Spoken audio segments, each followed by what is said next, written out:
Umewahi kujiuliza kwa nini kuna muda korodani zako zinashuka chini, kuna muda zinarudi juu? Ngoja nikupe majibu. Kwa kawaida mwili joto lake huwa ni kati ya sentigredi 37.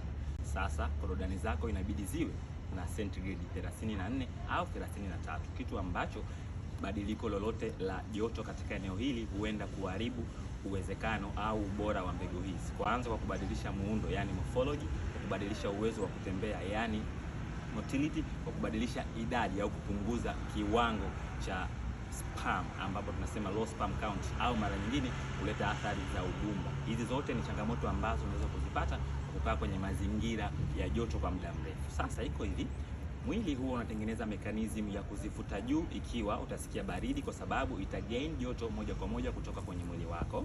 Lakini mara nyingine joto la mwili linapokuwa juu, mfano wakati wa mazoezi, mwili utazishusha chini ili kufanya wewe uweze kuwa na temperature sawa na kutunza mazingira au uhai wa sperm zako. Lakini pia hapa nitakwambia baadhi ya tabia au vitu ambavyo huwa vinaharibu ubora au kuleta joto ambalo litaua mbegu zako. Kwanza ni kukaa kwa muda mrefu. Hii itawahusu wale watu wanaofanya kazi za kukaa muda mrefu na wale watu ambao wanaendesha bodaboda matharani.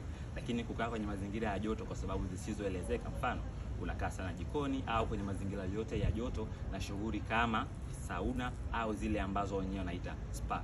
Lakini mara nyingine ni katika kufanya vitu ambavyo, mfano umekaa kwenye kitanda then umeweka laptop yako kwenye sehemu hii ya kwenye nyonga. Hii nayo ni hatari kwa sababu huwa inaua au inaleta athari ambazo nimekuambia hapo nyuma.